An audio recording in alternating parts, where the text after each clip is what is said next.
नमो बुद्धाय। नमस्कार। कहते हैं चरित्र निर्माण में माता पिता ही उनके पहले और सबसे महत्वपूर्ण गुरु होते हैं। माता पिता के पास बच्चों के चरित्र निर्माण या कैरेक्टर बिल्डिंग की अनमोल जिम्मेदारी होती है। ये एक ऐसे अद्भुत कहानी है जो हमें आंखों की रोशनी के साथ ज्ञान की रोशनी भी देगी। इस कहानी के माध्यम से हमें ये सोचने पर मजबूर करेगी कि माता पिता होने का मतलब सिर्फ आंखों की रोशनी नहीं बल्कि ज्ञान की रोशनी भी देना होता है। बट इसके लिए बच्चों के प्रति हमारे जिम्मेदारी क्या होती है, हम इस कहानी के माध्यम से समझने की कोशिश करेंगे। एक परिवार में 4 लोग रहते थे। एक 80 से 90 साल के बुजुर्ग, उनके बेटा और वाइफ और साथ में उनके 8-9 साल का बच्चा। देखिए, आदमी जैसे बूढ़े हो जाते हैं, उनके रहन सहन, खाना पीना, बातें करना, हर चीज एक बच्चे की तरह बिहेव करने लगते हैं। और जैसे धीरे धीरे बूढ़े हो जाए, करीब 80-90 साल के हो जाए, तो उनकी आंखों की रोशनी भी चले जाते हैं। इसलिए उन्हें सेवा या देखभाल करने वाला कोई चाहिए होता है, वरना ओल्ड एज में वॉशरूम जाने के लायक भी नहीं बनते हैं। ठीक उसी प्रकार उस घर में एक बुजुर्ग रहते हैं जिनकी देखभाल उनके बहू निभाते हैं। लेकिन उस महिला काफी परेशान थे। रोज हर चीज पर मदद करना, टॉयलेट ले जाना, खाना खिलाना, उन्हें स्नान करवाना, घर का काम अकेले संभालना, ये सब काम अकेले संभालना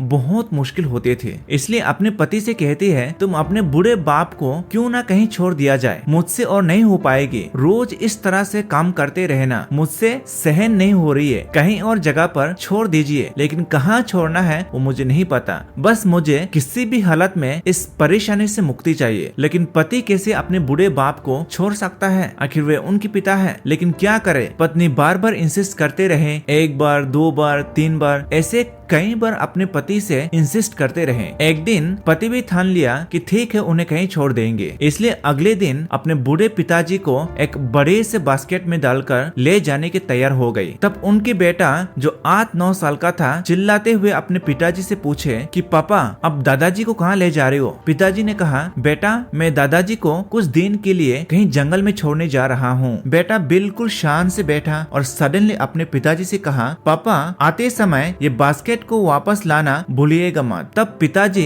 इस बात को सुनकर चौंक गए और अपने बेटे से पूछते हैं, क्यों बेटा? तब 8-9 साल का बेटा कहते अपने पिताजी से, जब आप बूढ़े हो जाएंगे तब मुझे इस बास्केट का जरूरत पड़ेगी आपके लिए। इस बात को सुनकर पिताजी अपने बूढ़े बाप को अपने कंधे से उतार दिया और तब से भरपूर्ण रूप से अपने पिताजी को जिंदगी भर सेवा करता है। ये छोटी सी कहानी हमें ये सिखाते हैं और समझाते हैं कि लाइफ में अगर माँ बाप गलत काम करते हैं या गलत रास्ते में हैं, तो अपने बच्चों से कभी भी ये एक्सपेक्ट नहीं कर सकते हैं कि वे भविष्य में अच्छे व्यक्ति बन जाए। इस कहानी से हमें ये भी सीख मिलते हैं कि माता पिता अपने बच्चों के चरित्र निर्माण में अत्यंत महत्वपूर्ण भूमिका निभाते हैं। और एक बात हमेशा याद रहे, आपके बच्चे आपकी बातों से नहीं सीखते हैं, बल्कि आप जो काम करते हैं उन कामों को देखकर सीखते हैं। इसलिए ऐसे काम करें जिससे देखकर बेटा आपके जैसा बनना चाहे और आपके बेटे को देखकर लोग उनके जैसा बनना चाहेंगे। इस कहानी के माध्यम से हमें यह स्पष्ट होता है कि अपने माता पिता की सेवा करना, उनके साथ रहना और उनकी देखभाल करना हमारा धार्मिक और नैतिक कर्तव्य होता है। एक बार फिर से हमेशा की तरह आपसे कहता आया हूँ कि जीवन को ऐसे जियो जिन्हें देखकर लोग आपके जैसा जीना चाहे। नमो बुद्धाय।